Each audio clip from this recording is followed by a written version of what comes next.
শনি মহারাজ সারা বছর চতুর্থ ঘরে থাকবেন এবং আপনার ষষ্ঠ ঘরে এবং আপনার দশম ঘরে দৃষ্টি দেবেন, যার ফলে আপনার চাকরির জায়গাটি স্থিতিশীল থাকবে।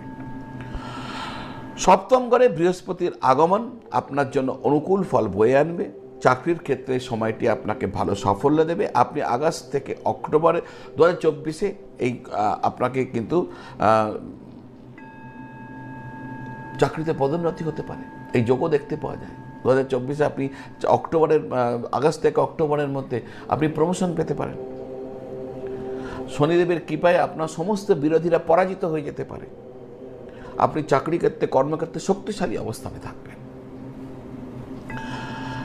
2024 ফল অনুযায়ী এপ্রিল মাসে সূর্য যখন আপনার ষষ্ঠ ঘরে যাবে, সেই সময়টিতে চাকরিতে একটা বড় পদ আপনি পেয়ে যেতে পারেন, এই ইঙ্গিত আমরা দেখতে পাই। সরকারি চাকরি পাওয়ার সম্ভাবনা আছে। তো যারা পড়াশোনা করছেন, প্রচেষ্টা চালাচ্ছেন, চালিয়ে যান।